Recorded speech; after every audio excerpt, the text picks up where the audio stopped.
अगर पुण्य देकर पुण्य मिला और हम उसमें आबद्ध हो गए तो पुण्य का फल सुख तो चला जाएगा, लेकिन सुख की लालसा हमारे को अपने आत्मा में बैठने नहीं देगी, परमात्मा में सुख की लालसा भटकाएगी। पाप का फल दुख भोगा, दुख तो चला गया, लेकिन फिर ऐसा दुख ना आ जाए, कहीं ऐसा ना हो जाए मेरी बेइज्जती ना हो जाए, मेरा नाम है मेरा, वो हमें कमजोर कर देता है। तो पाप का फल दुख हमारे अंतःकरण को कमजोर कर देता है और पुण्य का फल सुख हमारे अंतःकरण को आसक्त कर देता है। और वो पुण्य और पाप का फल भोगते भोगते हमारा आयुष्य, स्थूल शरीर में है तो यहाँ आयुष्य नष्ट हो जाता है। अगर ये शरीर छोड़ दिया तो जो सूक्ष्म शरीर को भोग शरीर मिलता है, जिसमें पृथ्वी तत्व जल तत्व नहीं होता, तेज वायु और आकाश होता है। पाप का फल नरकों में भोगा अथवा पुण्य का फल स्वर्ग में भोगा, लेकिन समय तो गया। तो स्थूल शरीर से कितना भी भोग भोगा, पुण्य का या पाप का, अंत में इस शरीर को जलाना है। ऐसे सूक्ष्म शरीर से स्वर्ग के सुख भोगे भोग योनि से, लेकिन अंत में ये सूक्ष्म शरीर भी है प्रकृति का, जिससे हम जुड़कर मैं मानते, जैसे हर जन्म में इस शरीर से जुड़कर अपने को वही मान लेते हैं। मैं सिंधी हूँ, मैं गुजराती हूँ, मैं बनिया हूँ, मैं फलाना हूँ। तो इस शरीर से जुड़कर जैसे अपने को मान लेते, और ये शरीर तो छोड़ देना पड़ता है। वास्तव में ये शरीर हम नहीं है। पूर्व काल में जो भोजन में पड़ा था, विटामिन्स, योग्यताएं, सूक्ष्म रूप से जो भोजन में पड़ा था वही खाकर हमारी आकृति बनी। जैसे स्थूल वस्तुओं से हमारा स्थूल शरीर बनता है, ऐसे सूक्ष्म 5 भूतों से हमारा सूक्ष्म शरीर बनता है। हम बनते भी नहीं, बिगड़ते भी नहीं। हम अपने को जानते नहीं, इसलिए इनके साथ मजूरी कर करके सदियां बीत गई। तो पुण्य का फल सुख भोग है और तप का फल सामर्थ्य है। तो हमने कठिनाइयां सही, तपस्या की, शारीरिक तपस्या की, मानसिक तपस्या की, वाचिक तपस्या की, तो इससे सामर्थ्य आएगा। लेकिन सामर्थ्य का उपयोग करा तो फिर हम ठन ठन पाल हो गए।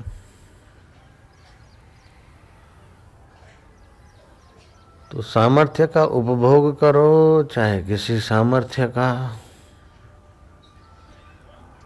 लोकांतर में भोग करो, यहाँ करो, लेकिन अंत में तपस्या का फल भी हम भोग कर रीते रह जाते हैं। तो नित्य जीवन से हम नित्य दूर ही चले जा रहे हैं। अब इस बात पर ध्यान रखना है कि हमारा अनित्य शरीर है और अनित्य संबंध है, अनित्य भोग है, और इन अनित्यों की प्रतीति नित्य आत्मा से होती है। दुख आया चला गया। अगर आत्मा अनित्य होता तो दुख के साथ आत्मा भी चला जाता, हम भी चले जाते। सुख आया और चला गया, लेकिन कोई नित्य है जो सुख को भी देख रहा है, दुख को भी देख रहा है। स्वास्थ्य आया, बढ़िया रहा स्वास्थ्य, लेकिन बीमार हो गए तो स्वास्थ्य चला गया। फिर बीमारी चली गई, स्वास्थ्य आया, तो बीमारी भी अनित्य हुई, स्वास्थ्य भी अनित्य हुआ।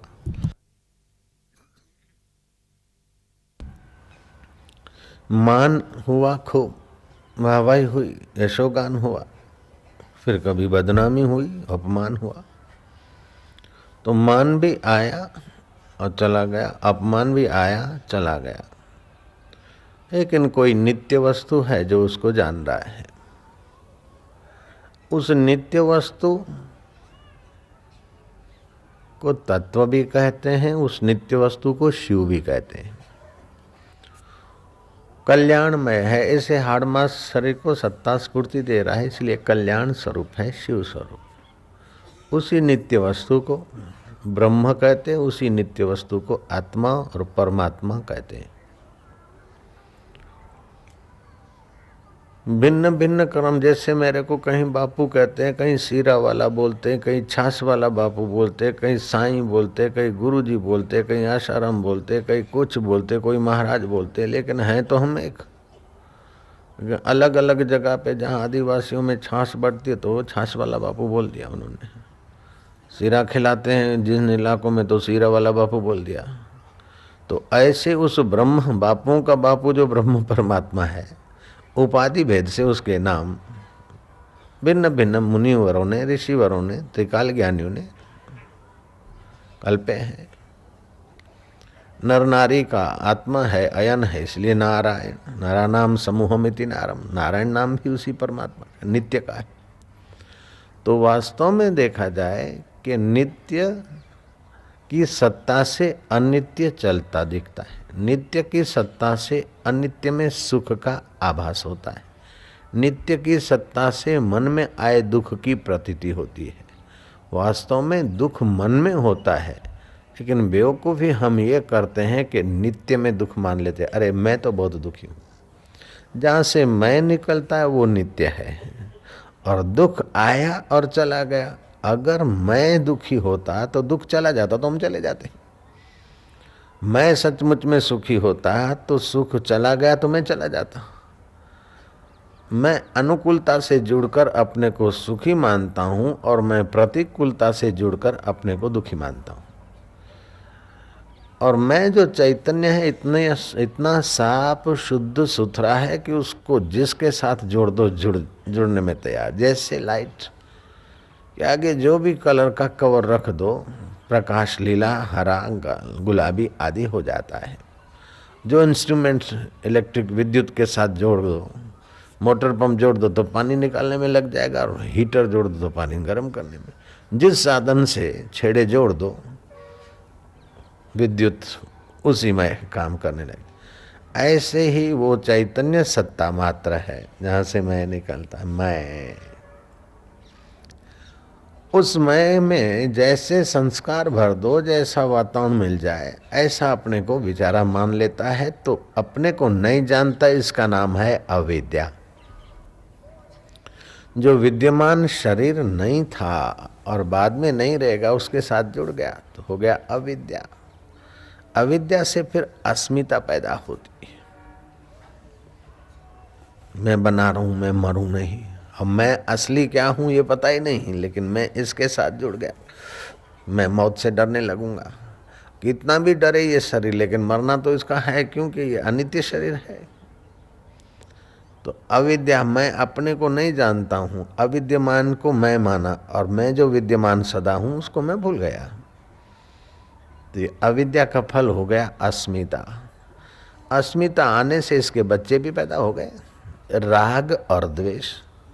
शरीर के अनुकूल जो लोग होंगे, वस्तु, व्यक्ति, परिस्थिति, उनके प्रति राग रहेगा।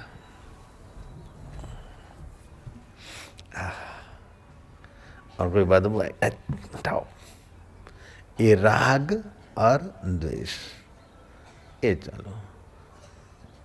अभिनिवेश, मृत्यु का भय बना रहेगा गहरे गहरे में। मृत्यु का कितना भी भय रखो, फिर भी जब मरना होगा प्रारब्ध वेग से, तो कोई इसको रोक नहीं सकता। और अन्न जल है तो कोई इसको मार नहीं सकता। जिसका जैसा निमित्त आता है ऐसा प्रकृति की लीला होती रहती। तो अब क्या करना है कि अनित्य को अनित्य समझें। तो अनित्य शरीर से, अनित्य संसार से शरीर पैदा हुआ है, तो अनित्य शरीर से अनित्य संसार की सेवा कर दे ताकि अनित्य का आकर्षण मिट जाए,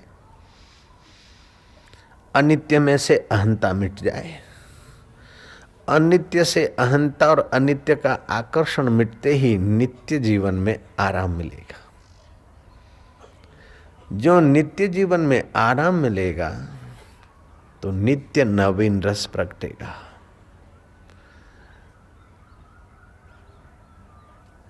जैसे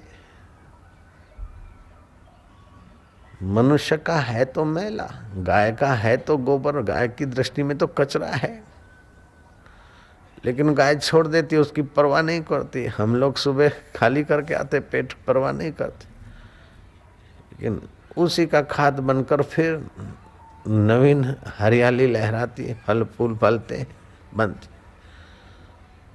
ऐसे नित्य अनित्य शरीर की आसक्ति छोड़ दिया और इसका सदुपयोग करने के लिए, फल की आकांक्षा छोड़कर सदुपयोग करने के लिए हम डट गए, तो इससे संसार का बाग सुहावना होता है, सुंदर होता है।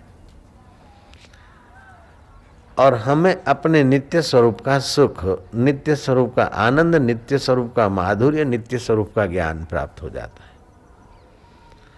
लेकिन अनित्य शरीर को मैं माना और भयभीत होते रहे कि इतने परदेश में पैसे हों, इतने यहाँ हों, इतने यहाँ हों, फिर भी भूख मिटेगी नहीं, और बन जाता है हवाला कांड,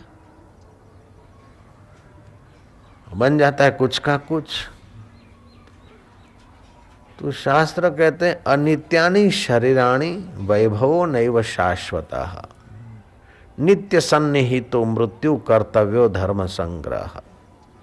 ये शरीर अनित्य है, वैभव शाश्वत नहीं है, और नित्य मौत के तरफ ये शरीर बढ़ रहा है, इसलिए कर्तव्य है धर्म संग्रह। अपने नित्य जीवन के तरफ आने के लिए जो भी चेष्टा है वो धर्म है, और नित्य से विमुख होकर अनित्य में आसक्त होने की जो भी कोशिशें हैं वो अधर्म है।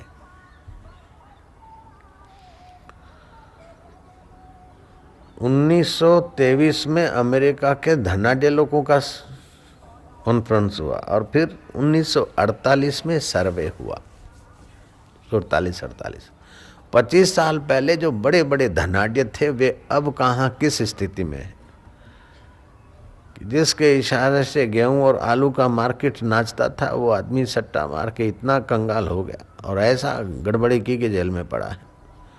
किसी को पैरालाइज हो गया, हर बीमार पड़ा है, तो कोई हार्ट अटैक से मर गया, तो किसी को छोरों ने दबोच लिया, तो किसी को किसी दुश्मन।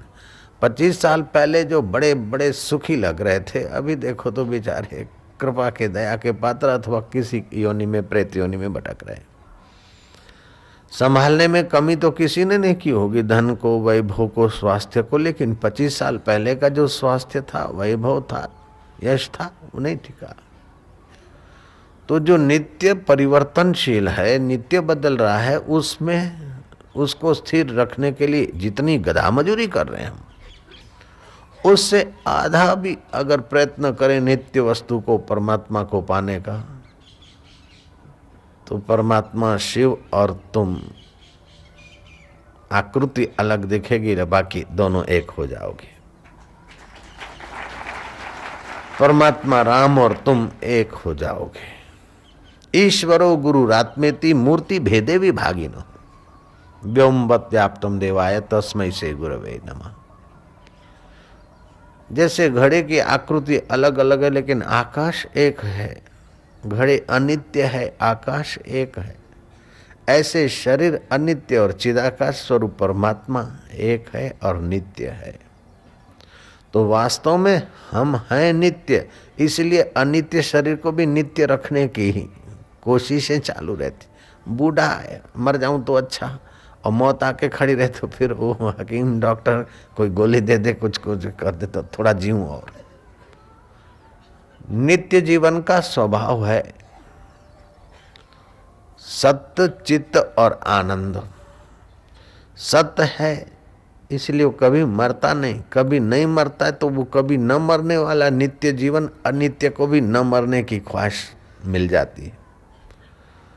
चित्त चैतन्य है, ज्ञान स्वरूप है, कितना भी जाना फिर भी कहीं कुछ कुछ हुआ था, अरे क्या हुआ, कैसा हुआ, कोई लेना देना नहीं, फिर भी जिज्ञासा करता है ज्ञान। और आनंद स्वरूप है इस अपने मैं का, नित्य जीवन का। कितना भी बूढ़ा हो जाए, कितना भी शरीर में, किसी भी शरीर में रहे, लेकिन सुख आनंद सब चाहते हैं। चिड़िया से लेकर ब्रह्मा जी तक, कीड़ी से लेकर कुंजर तक, सब आनंद चाहते हैं। लेकिन गलती ये हो गई कि अन्योन्य अध्यास हो गया।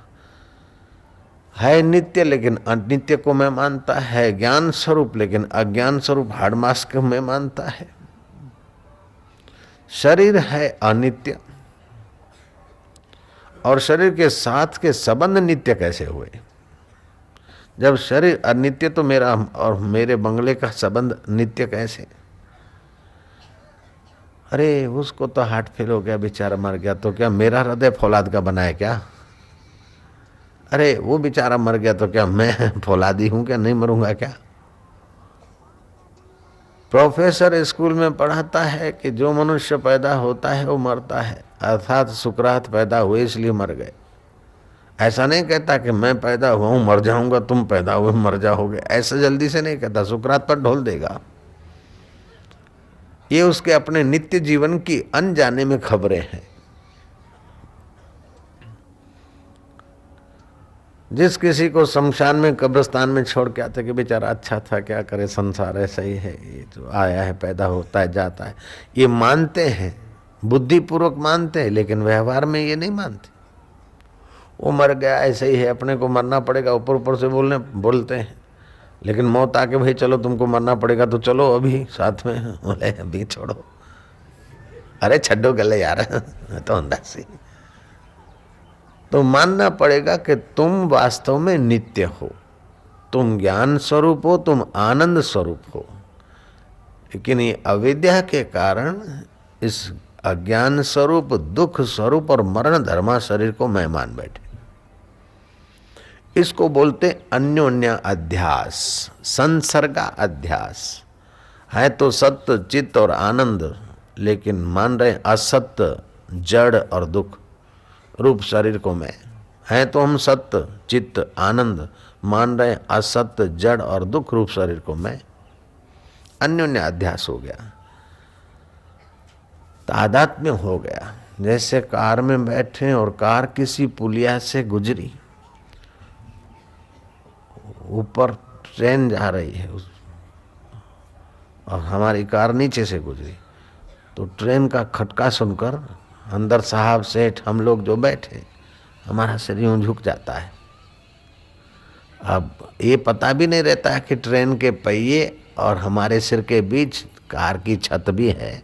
यूं नहीं करेंगे तो काम चल जाएगा, लेकिन यूं हो जाता है, कार के साथ तादात्म्य हो जाता है, यूं कर जाते हैं। अब यूं करने से क्या बचाव हो जाएगा, और यूं नहीं करेंगे तो क्या खोपड़ी टूट जाएगी क्या? लेकिन हो गया तादात्म्य। जो ड्राइविंग करते हैं वे अगर पास वाले ड्राइवर के पास बैठे तो वो ड्राइवर जब ब्रेक मारेगा तो उसके पैरों में भी थोड़ी मूवमेंट होने लगेगी, उसके चेहरे पर भी मूवमेंट होने लगेगी, मन में तो होगी। स्कूटर पर जा रहा है मित्र और पीछे बैठे तो नज़र तो आगे रहती है बैठने वालों की प्राय, तो स्कूटर पे जैसी मूवमेंट होती है ऐसे पीछे बैठने वाले के मन में भी थोड़ी होती रहती है, क्योंकि थोड़ी देर, एक आध घंटा स्कूटर पे बैठे तो उसका तादात्म्य हो गया। ऐसे ही इस शरीर रूपी स्कूटरों पर सदियों से बैठे हैं, इसलिए जिस शरीर में आ जाते हैं उस शरीर का तादात्म्य हो जाता है। एक कीड़ा रास्ता पसार कर रहा था, क्रॉस कर रहा था रास्ता। भगवान व्यास जी ने योग शक्ति से उस कीड़े को पूछा, अपना सामर्थ्य दिया, तू जल्दी जल्दी क्या किसी बेटे की बारात में जाना है या ऑफिस में जाना है या दुकान पे जाना है, इतना जल्दी रास्ता पसार कर रहा है, क्या बात है रे कीड़ा?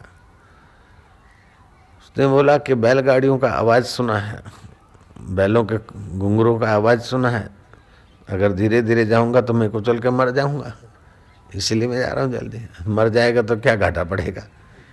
सड़क के एक तरफ के गटर से नाली से निकला है और दूसरे तरफ जा रहा है, वहाँ भी नाली है, तो मर जाएगा तो क्या फर्क पड़ जाएगा? क्या दुनिया विदुर हो जाएगी तेरे बिना? बोले महाराज आप तो जानते हो कि ये जीव जिस शरीर में आता है उस शरीर को सुरक्षित रखता है, बोले देख अब इस शरीर को तू छोड़ दे, मैं तुझे अच्छा शरीर दूंगा, मान ले संत की बात, तेरा कल्याण होगा। कथा कहती है कि उस कीड़े ने उस योग शक्ति की प्रसादी पाने से कुछ बुद्धि शुद्ध हुई होगी, मान ली बात और मर गया बैलगाड़ी से। समय पाकर उसे खरगोश की योनि मिली और उस खरगोश की योनि में भी भगवान व्यास की नज़र उस पर पड़ी। समय पाकर खरगोश में से वो हिरण बना। अब हिरण को शिकारी ने भेदा तो शिकारी का दर्शन करते चिंतन करते वो मरा, और फिर हिरण का मांस शिकारी ने खाया तो वो शिकारण के गर्भ में आकर फिर वो स्वयं बच्चा बन गया, शिकारी का बच्चा बन गया। अब व्यास जी ने देखा कि मनुष्य शरीर में तो आ ही गया है, भले शूद्र कर्मों में शिकार छोटा कर्म है, शूद्र कर्मों में उलझता है, इसको थोड़ा दर्शन प्रशन देकर उन्नत किया। समय पाकर वो कुशारु ऋषि के घर मित्रा माता के कुख से उसका जन्म हुआ और उसका नाम रखा मैत्रेय। वो 5 वर्ष का था और मैत्रेय को गुरुजी ने दीक्षा दे दी और दीक्षा से उसका अपना मैं मन और बुद्धि में ज्यादा विकसित हुआ और व्यास जी को ये अनुभव हुआ कि अब ये सुयोग्य हुआ है। व्यास जी ने कहा कि देख बेटा एक काम कर, कार्तिक क्षेत्र में नंद भद्र नाम का ब्राह्मण तप कर रहा है, जाओ उसको जरा उपदेश देकर उसको तप से निवृत्त करो।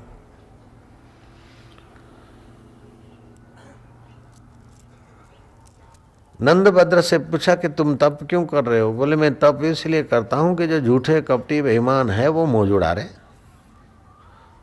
जहां धर्म है वहां धाड़ पड़ती और कसाई के यहां कुशलता, ऐसा क्यों? इसको जानने के लिए मैं तप कर रहा हूं। मैत्रेय ने थोड़ा तादात्म्य किया, गुरु दीक्षा का प्रभाव था। उसने कहा ये झूठ कपट या बेईमानी के कारण सुखी नहीं है, पूर्व काल में उनका शुभ है वो अभी फल दे रहा है इसलिए सुखी है, और जो सच्चाई से चलते हैं ये इधर उधर तो वो सच्चाई के कारण दुखी नहीं है, लेकिन अपने कार्य में कुशलता नहीं के कारण दुखी है, अथवा तो उनका प्रारब्ध पूर्व काल का ऐसा इसीलिए दुखी है। अगर सच्चाई से दुखी ही होते तो सच्चाई से जीने वाले महापुरुष इतने सुखी क्यों, इतने कैसे पूजे जाते हैं? और झूठ कपट और बेईमानी से ही सुख होता तो भिखमंगा कितना झूठ बोलता है, कोई कम झूठ नहीं बोलते। वो भी लोबान लेके घूमते, खुदा ताला रोजी में बरकत दे करोड़पति हो जाओ, 10 साल से वो दुआ कर रहा है, वो बेचारा फुटपाथ पे अथवा तो एक कैबिन है वो भी टूट गई उसकी। तो झूठ कपट बेईमानी से अगर आदमी सुखी होता तो सारे झूठे कपटी बेईमान आदमी निर्दुख होते और सुखी आदमी बहुत दुखी होते और सच्चे आदमी दुखी होते। तो बेईमानी का फल सुख नहीं है।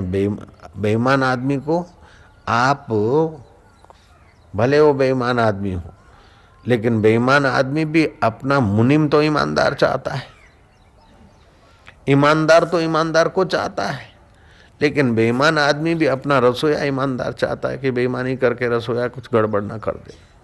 बेईमान आदमी भी अपना ड्राइवर ईमानदार चाहता है, बेईमान आदमी भी अपना दोस्त ईमानदार चाहता है। ईमानदार तो ईमानदार को चाहते हैं, लेकिन बेईमान भी अपना नौकर, अपना सेक्रेटरी, अपना मुनीम, अपनी पत्नी हमसे ईमानदार रहे चाहते।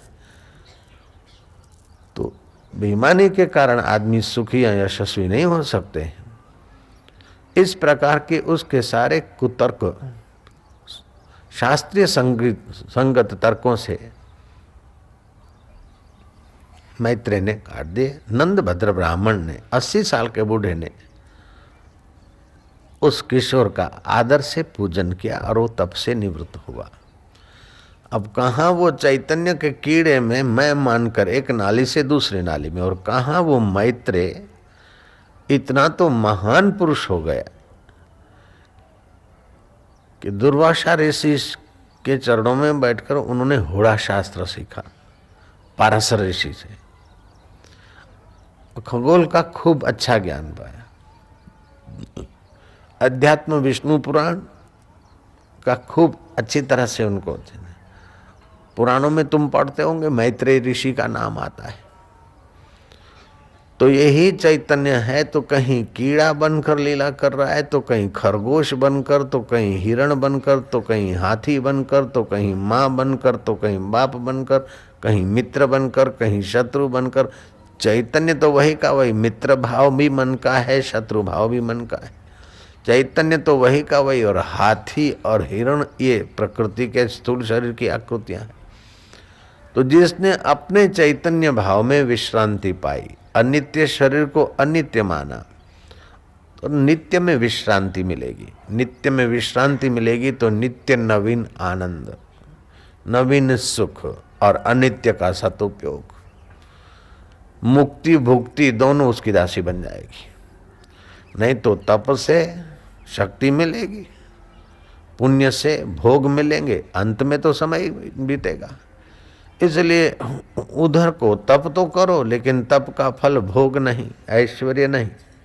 तप का फल तप ईश्वर को अर्पण करके नित्य जीवन के तरफ तप का सदुपयोग करना चाहिए। नित्य जीवन के लिए ज्ञान का सदुपयोग करना चाहिए। तो नित्य जीवन की प्राप्ति हुई तो अनित्य पदार्थ तो अपने आप खिंच के आते हैं। जैसे सूर्य उदय होता है तो किसी को कहने थोड़े जाता कि फायदा लो।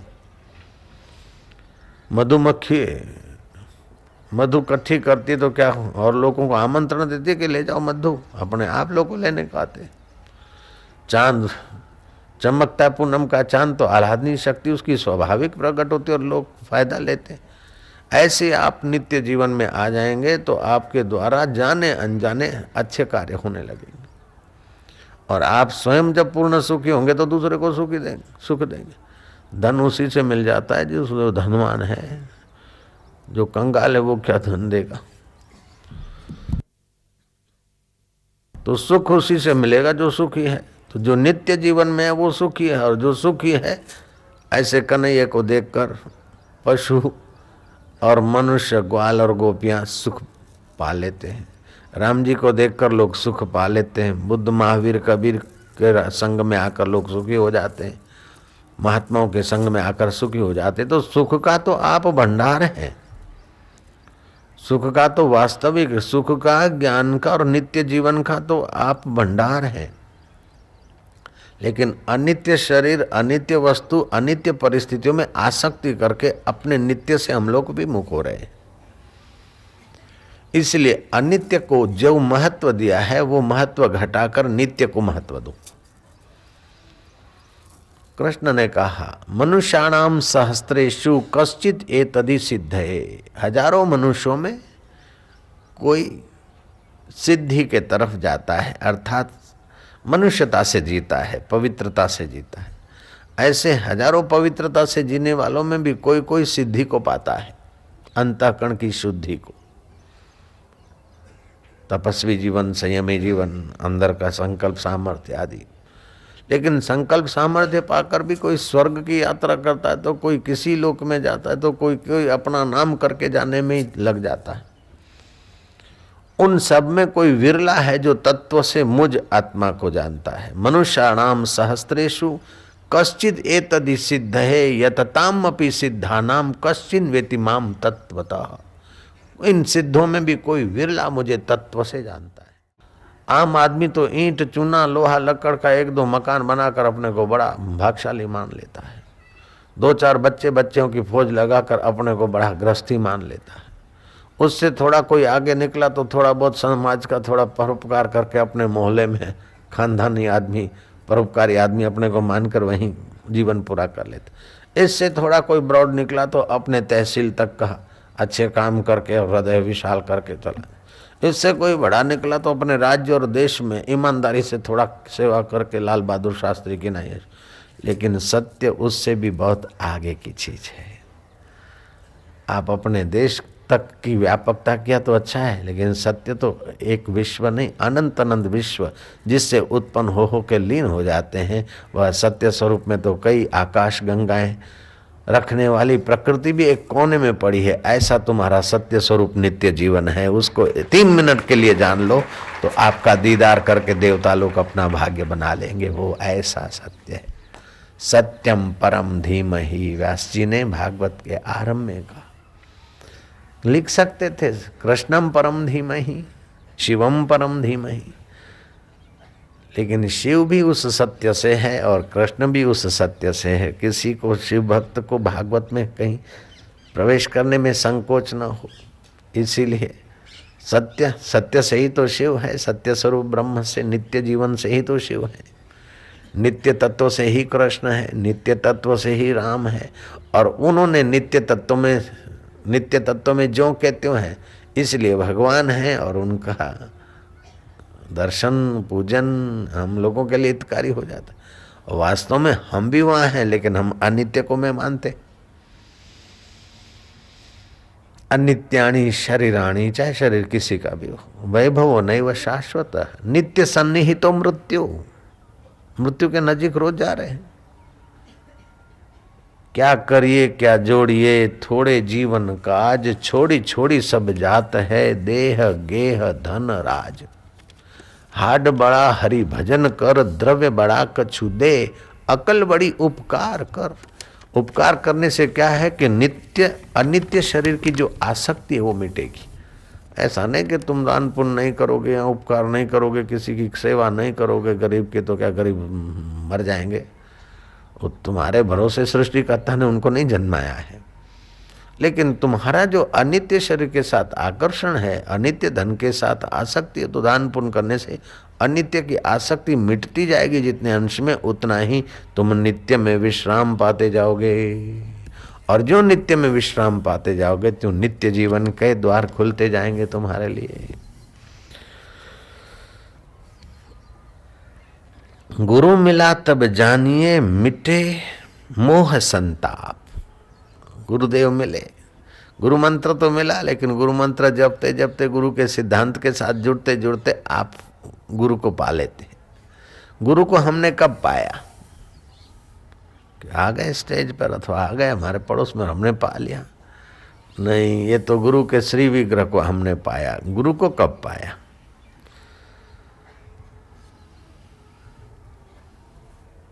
गुरु मिला तब जानिए, मिटे मोह संताप, हर्ष शोक व्यापे नहीं, फिर गुरु अपने आप। हर्ष शोक फिर व्यापेगा नहीं, अपने आप गुरु तत्व में जग गए बस, अपने आप गुरु। गुरु मिला तब जानिए, मिटे मोह संताप, हर्ष शोक व्यापे नहीं, फिर गुरु अपने आप।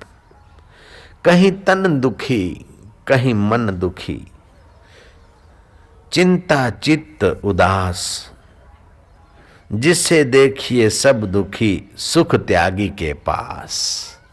शरीर को मैं मानने की जो बेवकूफी है उसको त्याग कर दो। वस्तुओं की मेरी मानने की जो अविद्या उसको त्याग कर दो, तो सुख तुम्हारे पास है। लंबी लंबी जटाएं रख दी, झोपड़ी में रह दिए, लेकिन मन में है कि मेरे को लोग बड़ा कहें, मैं बड़ा त्यागी हूं, तो वो सुखी नहीं रह सकता। चलो चलो सबको कहे, विरला पहुंचे कोई, माया कामिनी बीचे घाटी दो। या तो माया में धन में फंस जाता है, या तो कामिनी में जीवन फंस जाता है। ये लवर लवरियां और शादी और परिवार, उनमें से थोड़ा अनासक्त भाव से जीकर कोई ऊपर उठा तो वाहवाही में और राग द्वेष में फंस जाता है। क्योंकि अनित्य शरीर को मैं मानकर कितना भी आदमी ऊंचा उठे, पूर्णता को तो नहीं छू सकता है। भय अनित्य शरीर को मैं मानने से ही रहता है। सेवक स्वामी से गद्दारी तब करेगा जब अनित्य शरीर को मैं मान के रहेगा। योगी का योग सफल पूरा तब तक नहीं होगा जब तक अनित्य शरीर को मैं मानेगा। शिष्य गुरु से गद्दारी तब तक करता ही रहेगा जब तक अनित्य शरीर को मैं मानेगा और अनित्य वाहवाही को मेरी मानेगा। तभी शिष्य गुरुओं से गद्दारी करते हैं। धरती पे कितने उच्च कोटि के महापुरुष आए और लगभग धरती के उन निगरे लोग अथवा स्वार्थी लोगों ने गद्दारी की। जब जब की तो शिष्य ने गुरु से गद्दारी की, किसी सतगुरु ने सत शिष्य से गद्दारी की, ऐसा आज तक इतिहास नहीं है।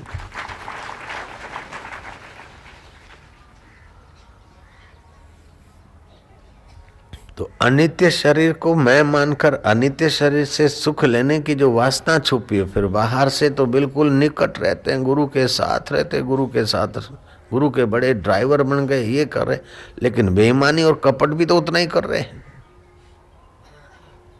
गुरु के एकदम अंगत है, सेक्रेटरी है, फलाना है, ढिंगड़ा है, लेकिन जितना अनित्य शरीर में अहंता होगी उतना वो खतरनाक आदमी साबित हो सकता है।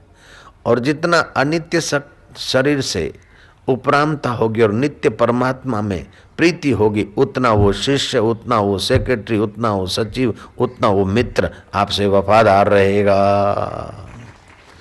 जितना झूठे शरीर में, झूठी माया में आसक्ति, उतना वो आदमी, चाहे फिर आपका पति हो, आपकी पत्नी हो, आपका मित्र हो, दोस्त हो, उतना वो खुद को जो आप जितना ज्यादा धोखा देगा उतना दूसरे को देगा।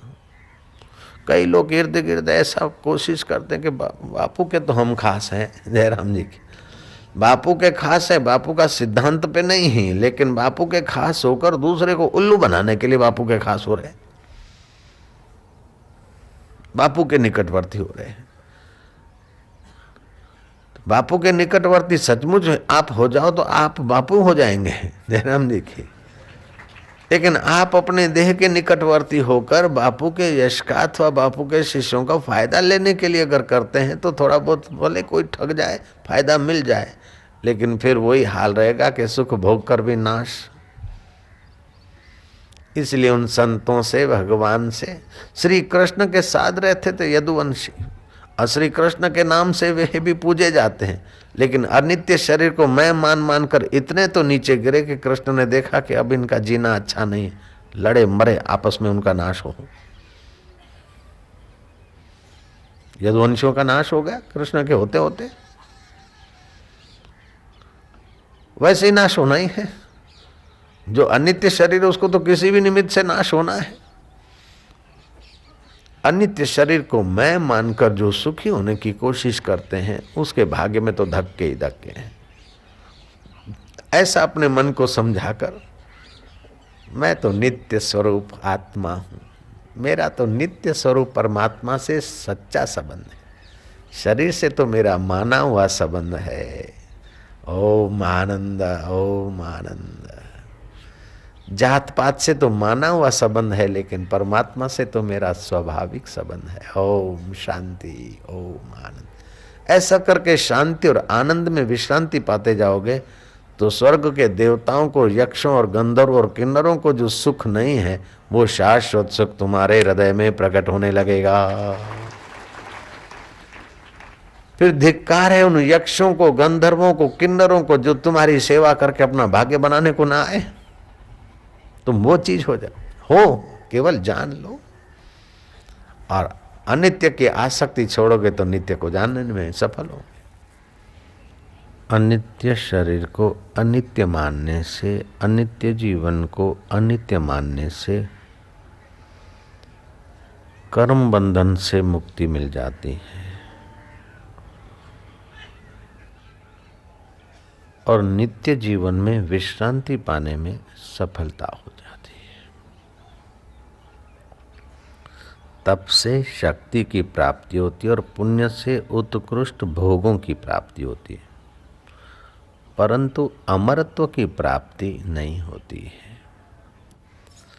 अमरत्व की प्राप्ति नित्य जो है उस अमर आत्मा में विश्रांति पाने से अमरत्व की प्राप्ति होती है। अमरत्व की प्राप्ति ही परम प्रेम की प्राप्ति है।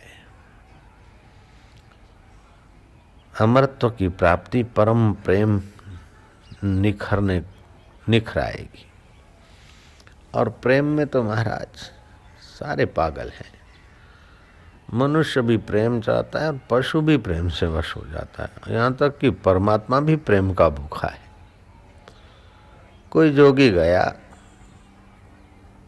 तप बल से, योग बल से वैकुंठ में गया कि भगवान आपकी प्रेमा भक्ति में रखते। भगवान ने कहा रिद्धि सिद्धि मांग ले जोगी, चाहिए तो कोई राज्य मांग ले। बोले राज्य दे रहे हो, रिद्धि सिद्धि दे रहे हो, प्रेम का प्रसाद देने में क्यों हिचकिचाते हो? बोले अगर प्रेमा भक्ति होगी तो मुझे तुम्हारे पीछे पीछे घूमना पड़ेगा, प्रेम का तो मैं भी भिखारी हूं भाई।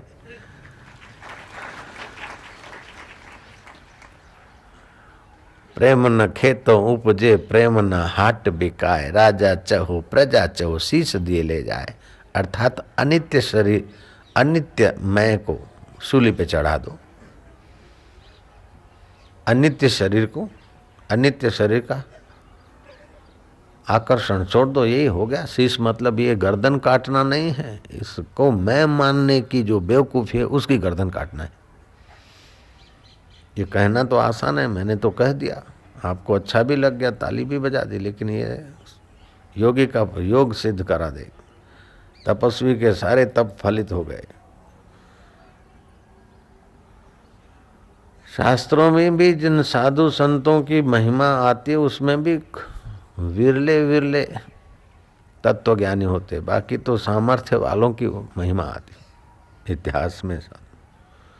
योग सामर्थ्य से जो समर्थ हुए उनकी महिमा अलग बात है, लेकिन योग सामर्थ्य जहाँ से सामर्थ्य पाता है उसमें विश्रांति पाई, वे अलग बात। आदि में परब्रह्म परमात्मा जो कहती हूँ अपने महिमा में थे। एक को हम बहुश्याम जैसे एक हम स्वप्न में अनेक बन जाते हैं, स्वप्न में बन जाते हैं, एक व्यक्ति अनेक रूप धारण कर लेते हैं। ऐसे उस एक परमात्मा से अनेक बने, अनेक में भी जिनको अपने एकत्व की याद बनी रही वे ईश्वर कोटि के हैं, और वो अपने एकत्व स्वरूप को, नित्य जीवन को भूलकर अनित्य शरीर को मैं मानकर जीने की इच्छा की बेवकूफ़ी में पड़े वो सब जीव हो गए। भगवती सरस्वती, भगवती अम्बा, भगवान कृष्ण, भगवान ये भगवान हो, जो अपने नित्य स्वरूप को नहीं भूले वो भगवान हो गए। गुरुओं को भी हम भगवान कहते हैं, अगर नित्य स्वरूप में जग गए तो हम भगवान कहते, अगर नहीं भी कहते तभी भी वो अपने भगवत स्वभाव में है। और जो भगवत स्वभाव में नहीं है उनको भगवान कह भी दो तो तभी उनको क्या फायदा होगा, अहंकार बढ़ जाएगा और क्या हो जाएगा।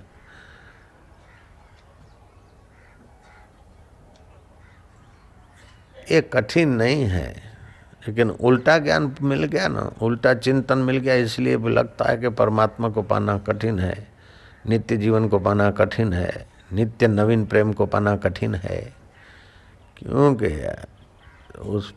इस प्रेम ने शरीर में मंडारा तो अहम बन गया, परिवार में मंडारा तो मोह बन गया, वही प्रेम पैसे में मंडारता है तो लोभ बन जाता है।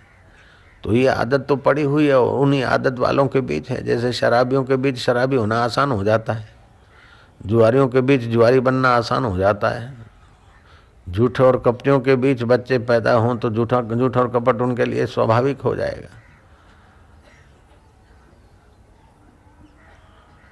अगर ज्ञानवान के संपर्क में रहे, मदालसा ज्ञानी थी तो उसके सारे बच्चे ब्रह्मज्ञानी हो गए।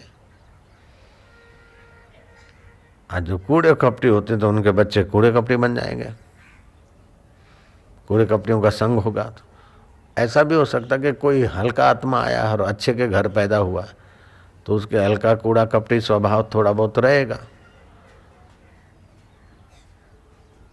लेकिन ये कूड़ कपट और हल्कापना ये सब शरीर को मैं मानने से होता है। स्थूल शरीर को या सूक्ष्म शरीर को मैं और मेरा मानने से होता है। अगर आत्मा को मैं और मेरा माने तो ये सारे दोष निवृत्त हो जाते हैं। तो आप भगवान को अपना और अपने को भगवान का मानो, चैतन्य को मैं और मेरा मानो, जड़ शरीर को मैं और मेरा मानने की गलती निकालते जाओ। जब भी दुख पीड़ा और रोग आ जाए तो समझ लेना कि दुख पीड़ा और रोग आया है, रोग आया पीड़ा ये तो शरीर को हो रही, दुख हो रहा है तो मन को हो रहा है, और ये दुख आया है पीड़ा आई है तो जाएंगे। ऐसे ही सुख सुविधा और हर्ष आया है तो जाएगा। इसको दुख देखने वाला मैं नित्य हूँ, ये आने जाने वाले अनित्य है। आपको हर्ष के समय हर्ष दबाएगा नहीं और शोक के समय शोक दबाएगा नहीं। आप मुक्त आत्मा होने में सफल हो जाएंगे। हर्ष शोक जाके नहीं वैरी मित समान कह नानक सुन रे मना मुक्त ताही ते जान।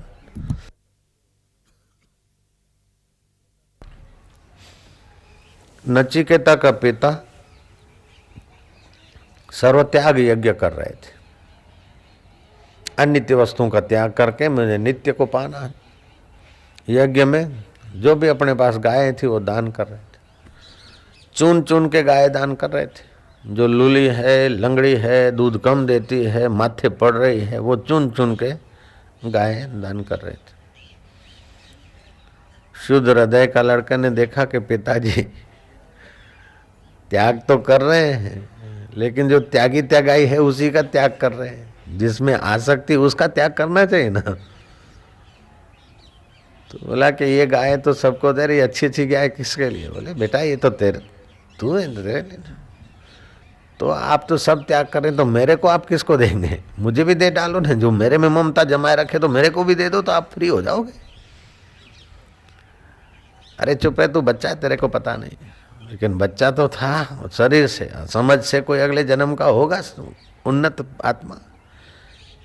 फिर बीच में ब्राह्मणों को जो दे रहे थे तो बीच में खटका कि मेरे लिए अच्छी गाय रखते तो मेरे को किसको दोगे? आपको सब त्याग करना तो मेरे को भी तो दे दो। तो आपने गुस्से में कहा तेरे को तो यम को दूंगा, यमराज को।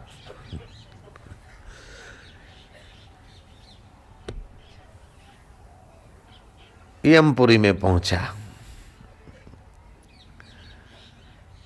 यमराज का इंतजार किया। 3 दिवस के बाद यमराज आए। तुम्हारे जैसा बुद्धिमान योग शक्ति संपन्न व्यक्ति और मेरे द्वार खड़ा रहे और अन्न जल लिए बिना, तो अतिथि अन्न जल लिए बिना अगर खड़ा रहता या चला जाता है तो अच्छा नहीं। ये 3 दिन जो तुमने मेरा इंतजार किया और 3 वरदान देता हूं, चाहे कुछ मांग लो। नचिकेता बोलता है कि एक वरदान में तो ये दो कि मेरा पिता कृपायमान होकर मुझे यम को दे। ऐसा करके बोल दिया और मैं यहाँ आ गया। इस बात का वैर या खटका मेरे पिता में न रहे, फिर जाऊं तो मेरा पिता नॉर्मल स्थिति में रहे। एक वरदान ही। दूसरे वरदान के बदले में मांगता हूं कि ये पंचाग्नि और ये क्या है उसका ज्ञान दीजिए। और तीसरे वरदान में ये मांगता हूं कि मुझे आत्मज्ञान दीजिए। यमराज कहते तीसरे वरदान में आत्मज्ञान मत मांगो, उसके बदले में चाहिए तो मैं तुझे राज्य दे दूं। बोले राज्य दोगे तो फिर दूसरा राजा कभी हला करेगा तो मेरा तो फिर मुसीबत होगी। और राज्य में तो न जाने कितने कितने उपद्रव होते रहते और राजा और चिंता रहित कैसे। कभी पूर्व दिशा के राजा ने गड़बड़ की तो कभी पश्चिम के बॉर्डर पे कुछ हुआ, तो कभी उत्तर के बॉर्डर में, तो कभी पूर्व के बॉर्डर में कहीं कभी कुछ। बोले नहीं तेरे को छोटा राज्य नहीं दूंगा, बड़ा राज्य दूंगा, ये खटपट भी नहीं होगी। बोले खटपट नहीं हुई और राज्य बड़ा मिलेगा। फिर स्वास्थ्य बीमार हुआ तभी भी तो खटपट है। अनित्य शरीर में तो गड़बड़ तो रहेगी। बोले शरीर भी स्वस्थ रहेगा, शरीर स्वस्थ रहा लेकिन पत्नी सही नहीं मिली तभी भी तो दुख रहेगा। बोले पत्नियां भी सही मिलेगी बिल्कुल। चलो। बोले बेटा नहीं हुआ तभी भी तो दुख होगा। बोले बेटे होंगे। बोले बेटे हुए और बुद्ध हुए तभी भी दुख होगा। बोले अच्छे होंगे। बोले अच्छे और अनपढ़ हुए तभी भी दुख होगा। बोले अच्छे भी होंगे, अनपढ़ नहीं रहेंगे। बोले विद्वान होंगे, विद्वान रहे और वो बीमार रहेंगे तभी भी तो दुख रहेगा। बोले वे भी निरोग, तू भी निरोग और तेरे सीमाएं भी सुरक्षित रहेगी, फिर क्या? बोले फिर मैं तो कभी भी मर सकता हूँ। बोले तो कभी नहीं मरेगा, 100 साल का तेरे को वरदान दे देता हूँ आयुष्य, और तेरे भोग भी खूब रहेंगे। बोले भोग भी खूब रहेंगे और 100 साल तक भोगता रहूंगा। तो 5-25 साल भोगने के बाद जब छोड़ता है तो आदमी बहुत दुखी होता है, तो 100 साल भोगते भोगते तो छोड़ना तो पड़ेगा, तो बहुत दुखी हो जाऊंगा मैं तो। यमराज कहते और कुछ मांग लीजिए, ब्रह्म विद्या मत मांग। ये आश्चर्य श्रोता कुशलोश्च वक्ता, इसको सुनने वाला आश्चर्यकारक पुण्यात्मा है और सुनाने वाला कुशल कोई वक्ता है। बोले तो इन सारी चीजों को अनित्य मानकर मैं नित्य आत्मज्ञान की महिमा आपसे जानना चाहता हूँ, ज्ञान पाना चाहता हूँ। ये श्रोता भी आश्चर्य है और आप जैसे यमराज कुशल हैं, आपसे ज्ञान नहीं लूंगा तो मैं किससे ज्ञान लूंगा? कृपा करके मुझे ब्रह्म ज्ञान दीजिए। यमराज प्रसन्न हुए और नचिकेता को ब्रह्म विद्या का दान दिया। उपनिषदों में कथाएं आती। ये ब्रह्म विद्या ऐसी ऊंची, टेढ़ी टांगे, काला कलुठ रंग, ठिंगना कद, 8 शरीर में वांक खोड़ खापड़, फिर भी उनके चित्त में ब्रह्म विद्या आती है, नित्य स्वरूप की अनुभूति होती है। तो विशाल काय, विशाल राज्य, विशाल मति के धनी राजा जनक अष्टावकर के चरणों में प्रणाम करते हैं। अष्टावकर 12 साल का, टेढ़ी टांगे, काला कद कलूट। अष्टावकर गुरु है और राजा जनक शिष्य है। और जब गुरु की कृपा से नित्य जीवन की कृपा प्रसादी पच जाती है जनक को, तो जनक हाथ जोड़कर प्रार्थना करता है कि गुरुदेव, आज तक के जो मैंने प्याऊ, अन्न क्षेत्र, वृक्ष, तालाब, कुएं, बावड़िया पुण्य कर्म जो किए हैं, वे सारे के सारे पुण्य कर्म मैं आपके चरणों में अर्पित करता हूँ। उन पुण्य कर्मों का फल तो फिर अनित्य भोग मिलेंगे। आपने तो मुझे नित्य आत्मा का प्रसाद दिया है। गुरुदेव, क्या मैं बतला चुका हूँ? आपने जो दिया है उसके बदले में देने जैसी चीज मेरे पास कुछ भी नहीं है, लेकिन कुछ न दूंगा तो निगुणा गणाऊंगा। इसलिए आप हंसी नहीं उड़ाएंगे, मुझ पर नाराज नहीं होंगे। मेरा ये राज्य और मेरा पुत्र परिवार और मैं आपको अपने आप को समर्पित करते हैं। लेकिन ये शरीर भी अनित्य है, राज्य भी अनित्य है। गुरुदेव, आपने तो नित्य दिया है, बस 2 हाथ और तीसरा मत्था देखता हूं कि मैं आपका आभारी हूं। ये वह चीज है महाराज। स्नातम तेन सर्व तीर्थम, उसने सारे तीर्थों में स्नान कर लिया। दातम तेन सर्वदानम, उसने सारा दान पुण्य कर लिया। कृतम तेन सर्व यज्ञ, उसके द्वारा सारे यज्ञ हो गए। जिसने एक क्षण भी उस नित्य स्वरूप परमात्मा का ज्ञान सुनकर विश्रांति पाई है, उसके वो तीर्थ हो जाते हैं महाराज। ये वो चीज है, उसके लिए सब जल गंगा जल हो जाता है, सब धरती काशी हो जाती है। उसके लिए सारे शब्द मंत्र का काम करते हैं। ऐसा पुरुष अगर कह दे कि जाओ डे डे डे जपो, तो डे डे भी मंत्र हो जाएगा, तारणहार बन जाएगा। जाओ, गरीबी है, डेंडे कर रहे, जा डे, क्या खटपट कर रहे, डेंडे बोल रहे, जा डेंडे जपो, ठीक हो जाएगा। तो लक्ष्मी प्राप्ति का मंत्र डेंडे हो जाएगा।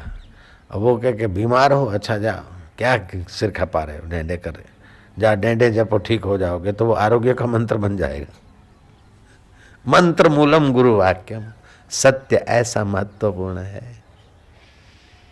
नित्य जीवन में विश्रांति पाओ तो आपका सत्य संकल्प सामर्थ्य के आगे प्रकृति अपना नियम बदल देगी। बापू के आगे कोई चेंचे कर रहा था, कह रहे छा मथा खाता है, आंखें खराब है, जा आंकड़े का पत्ता तोड़ के आंख में डाल दो, दूध ठीक हो जाएगा। अब आंख के पत्ते से आंख ठीक होने का कोई संबंध ही नहीं है। आदमी अंधे हो जाते, क्योंकि वो ठीक हो गया। उसका मतलब ये नहीं कि तुम ये बात सुनकर तोड़ते रहो, मैं तो खाली वो बात बता रहा हूँ गुरु जी की। एक जगह पर ये बात बताई और कुछ लोगों ने ऐसी गड़बड़ की। सूरत के पास में वो था ना सत्संग, बड़ेली क्या, बाडोली, ये समिति वालों को परेशानी हो गई। फिर पूछा बापू, उन्होंने तो ऐसा कर दिया, ऐसा कर दिया। मैं कहा भाई अब ये तो हमने तो बापू जी की बात बताई, हमने किसी को थोड़े बोला के जाओ डालो। तो कुछ दे आते, फिर तो कुछ जप वप करके पानी वानी छाट के फिर उसका निवारण हुआ मुश्किल से। नारायण हरि नारायण हरि नारायण हरि।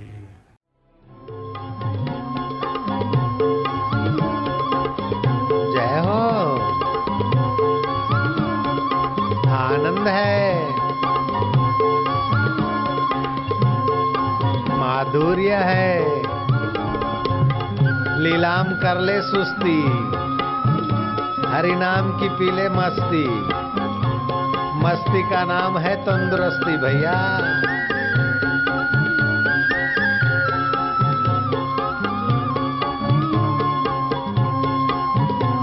हृदय कमल खिल रहा है, फिकर फेंक कुएं में आनंद है। हरि भजन का मजा ले, हरि भजन में डूब जा।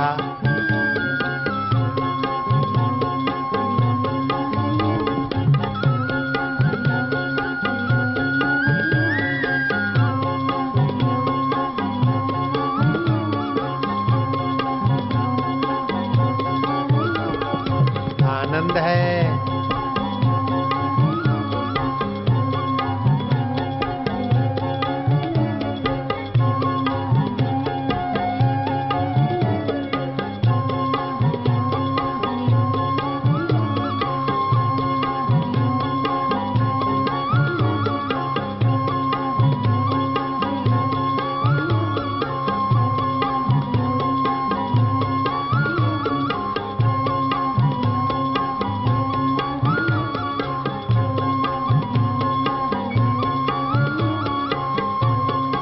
आनंद है, माधुर्य, मस्ती, खुशी।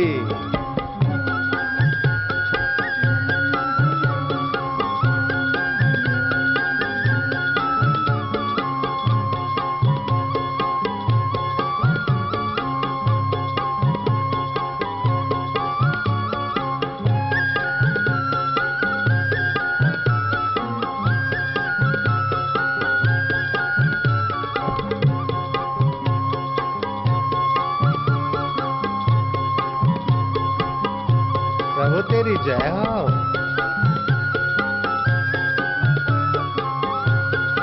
आनंद दाता तेरी जय हो।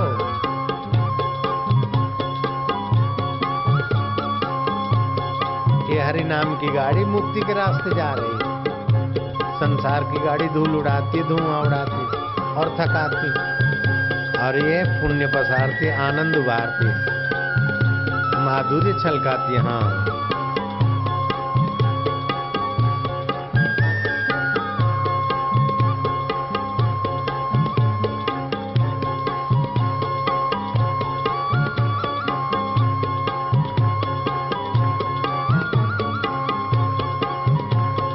फिकर फेंक कुएं में, तू तो हरि रस पी।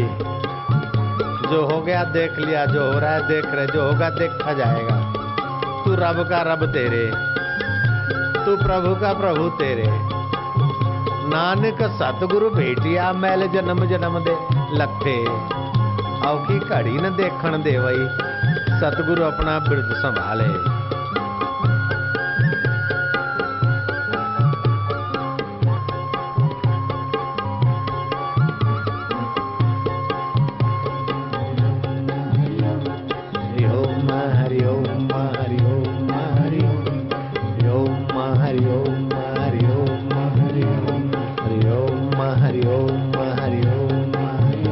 जय हो।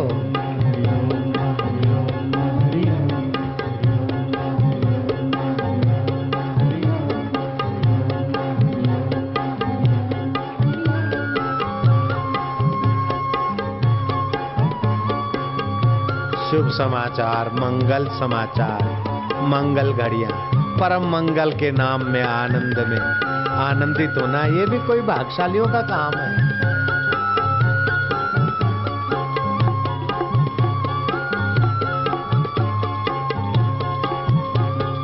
जय हो।